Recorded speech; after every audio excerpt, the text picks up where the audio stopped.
بسم اللہ الرحمن الرحیم۔ محترم ناظرین، السلام علیکم ورحمۃ اللہ وبرکاتہ۔ جنت عربی زبان کا لفظ ہے جس کا مطلب باغ ہے، لیکن ایسا باغ جس میں ہر طرف گھنے درخت اور سبزہ ہو۔ قرآن کریم میں اس جنت کے کئی ناموں کا ذکر ہے، مثلاً دار السلام، دار المقامہ اور دار الآخرہ۔ آپ صلی اللہ علیہ وآلہ وسلم نے فرمایا، جنت میں ایسی ایسی نعمتیں ہیں جنہیں کسی آنکھ نے دیکھا نہیں، نہ کسی کان نے ان کی تعریف سنی، نہ ہی ان کا تصور کسی آدمی کے دل میں پیدا ہوا۔ اللہ تعالیٰ کا ارشاد ہے، ابدی جنتوں میں جنتی لوگ خود بھی داخل ہوں گے اور ان کے آباء و اجداد بھی، ان کی بیویوں اور اولادوں میں سے جو کوئی نیک ہوگا وہ بھی جنت میں داخل ہوگا۔ جنت کے ہر دروازے پر ایک فرشتہ کھڑا ہوگا جو جنتی سے کہے گا کہ تجھ پر سلامتی ہو، تمہیں یہ گھر مبارک ہو، یہ تمہارے صبر کا انعام ہے۔ جنت میں رہنے والے لوگوں کو کسی قسم کی تھکان نہیں ہوگی اور نہ ہی ان کو جنت سے کبھی نکالا جائے گا۔ جنت کی چوڑائی زمین اور آسمان کے برابر ہے۔ جنت میں پھول اور بہار ہمیشہ ہمیشہ کے لیے ہوں گے۔ جنت میں رہنے والے لوگ سونے کے کنگن اور ریشمی لباس پہن کر مزے کریں گے۔ متقی اور پرہیزگار لوگ جنت میں ہوں گے، باغوں اور چشموں میں مزے کریں گے۔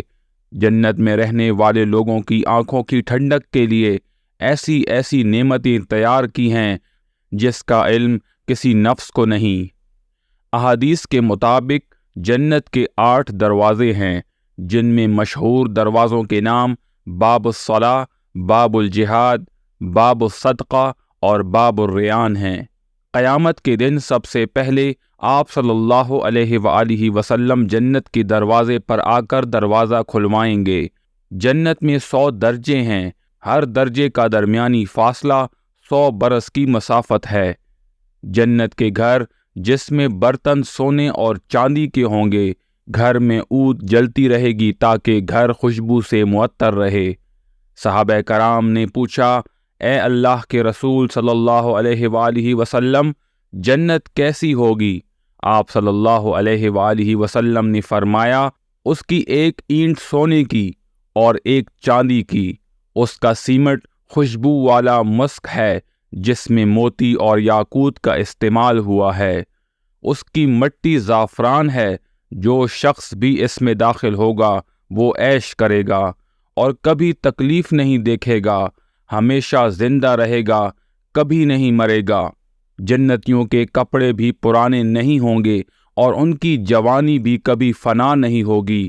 جنت کی کھجور کا تنا زمرد کا ہوگا اور اس کی ٹہنی کی جڑ سرخ سونے کی ہوگی، جس سے جنت والوں کے لیے لباس تیار کیا جائے گا۔ کھجور کا پھل مٹکے کے برابر ہوگا جو دودھ سے زیادہ سفید اور شہد سے زیادہ میٹھا ہوگا۔ یقیناً جو شخص بھی جنت میں داخل ہوگا وہ عیش کرے گا اور ہر قسم کی پریشانی سے دور ہوگا۔ نیند جو کہ موت کی بہن ہے، جنت میں رہنے والوں کو نیند تک نہیں آئے گی۔ محترم دوستو، اس میں کوئی شک نہیں کہ جنت میں اللہ نے ہمارے لیے یہ انعامات رکھے ہیں، لیکن اس کو حاصل کرنا نیک اعمال کے بغیر ناممکن ہے۔ اللہ تعالیٰ کا ارشاد ہے، جو لوگ ایمان لائے اور نیک اعمال کیے وہی لوگ جنتی ہیں، اس میں ہمیشہ ہمیشہ رہیں گے۔ صرف جنت کی تمنا سے جنت نہیں ملے گی، بلکہ اس کے لیے نیک اعمال کا ہونا ضروری ہے۔ دعا ہے اللہ تعالی ہم سب کو جنت نصیب فرمائے، آمین۔ امید ہے آج کی ویڈیو آپ لوگوں کو پسند آئی ہوگی۔ مزید ویڈیوز کے لیے میرے چینل کو سبسکرائب کریں۔